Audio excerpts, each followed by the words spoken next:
video will show you how to work out the intervals within music theory. We're going to use the piano keys to help with this, and we're going to start with the key of C major.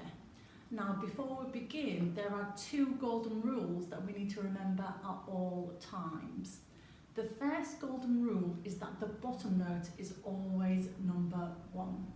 So keep remembering, the bottom note is always number 1. The second golden rule is that we always start from the major scale of the bottom note. So keep remembering the second golden rule, we always start from the major scale of the bottom note. So if we begin with the scale of C major, these will all be either major or perfect intervals because they all fit within the scale of C major. Remember that if the notes do fit into the scale of the bottom note, and in this case it's C major, the fourth interval, the fifth interval, and the eighth interval will always be perfect.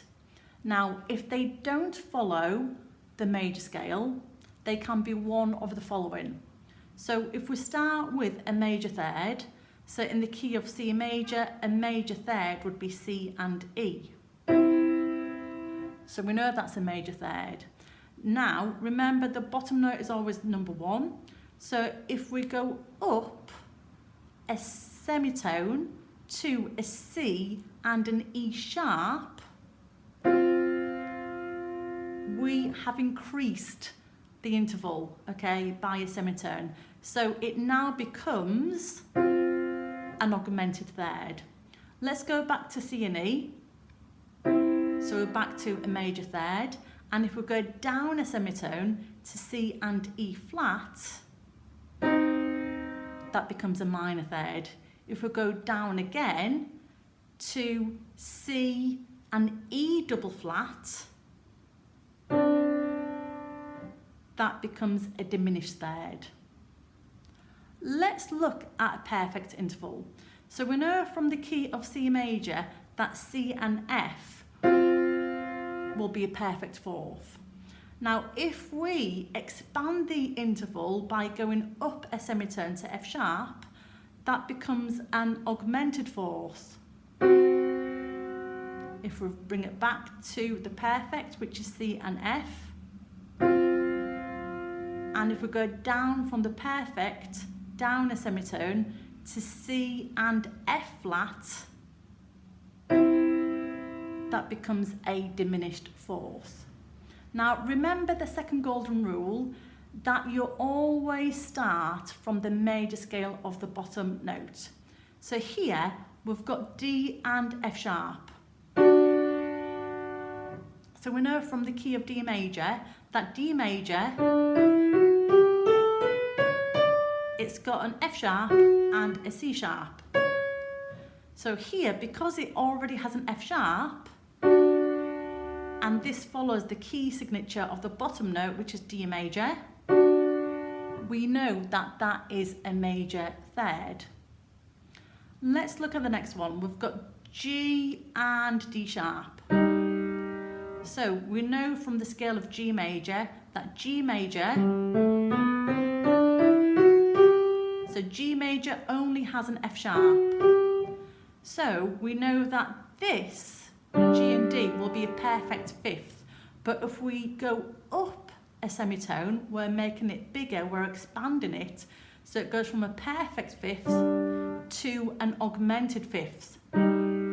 So the G and the D sharp is an augmented fifth.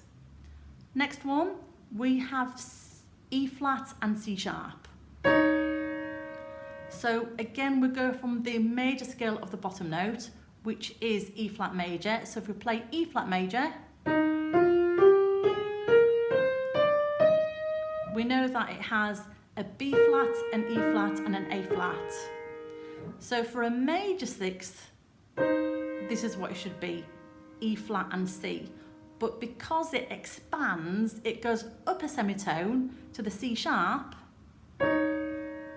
then that becomes an augmented sixth. The next one, we've got B flat and E flat. So the B flat major scale, because we always go from the major scale of the bottom note. We know that we've got B flat and E flat in that major scale. So because the B flat and E flat fit within the major scale of B flat major, that becomes a perfect fourth. Now, when you do have the key signature provided, it's important to take into account whether the sharps and the flats affect the notes of the intervals, but you must still follow the two golden rules, that the bottom note is always number one, and that you always start from the major scale of the bottom note. So here we've got A and C. The key signature tells us we've got B flat and E flat, but because that doesn't affect the A and C, we can ignore that. So we go from the major scale of the bottom note, which is A major. So a major third should be A and C sharp, but because it goes down a semitone to A and C, that becomes a minor third. The next one, we've got B and G sharp.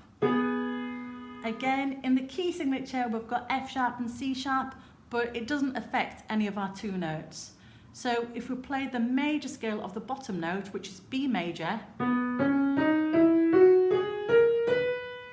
we can see that B and G sharp fit within the major scale of B major. So that becomes a major sixth. And here we have got E natural and, no we don't, I beg your pardon, we have E flat and B natural. Okay, so we go from the scale of the bottom note, which is E flat major, and it just happens to be the same as the key signature which is provided, which is good. So within that scale, for a perfect fifth, it should be E flat and B flat. But because the top note is increased to B natural, so because it goes up a semitone higher, that becomes an augmented fifth. If you come across an interval where you have difficulty working out the major scale of the bottom note. So here we have got F double sharp and C sharp. And you might say, well, I don't know the scale of F double sharp. So what you can do in this situation is work it out from both of the white notes and then adjust the notes accordingly to fit with the sharps and flats. Let me show you. So I know from the scale of F major that the C and the F would be a perfect fifth. Okay, so I'll go from there. So I know that this is a perfect fifth. So if I go up a note to the C sharp, because it tells me in the key signature that it should be a C sharp, I go from a perfect to an augmented fifth. Now here, the bottom note, it goes up 2 times, but we're just going, because it's an F double sharp, but we're just going to take it one note at a time. So we go from the perfect to the augmented. Now if the bottom note comes up 1 to the F sharp, we've made it smaller by a semitone, so we're back to the perfect fifth. And it goes up again because it's an F double sharp. So because we're coming in again and making it smaller by another semitone, it goes from the perfect to a diminished fifth. And that's how we work it out. When the keys are already provided, you still need to remember to work out the interval from the major scale of the bottom note. So here we have got D and G. Now it tells us that the key signature provided is D minor. We ignore that and we go from the major scale of the bottom note. And we know, because the major key signature of D major has an F sharp and a C sharp, we know from there that the D and the G fits within the major scale of D major, and that's why it is a perfect fourth. Let's look at another one. So here it's telling us that it's the key signature of C minor. The bottom note though is C major, so we work it out from the major scale of the bottom note, and we know that C and D, because we know the scale of C major, so we know that C and D fit within the major scale of the bottom note, so that must be a major second. That brings us to the end of this video on music intervals, and I hope that it's been helpful.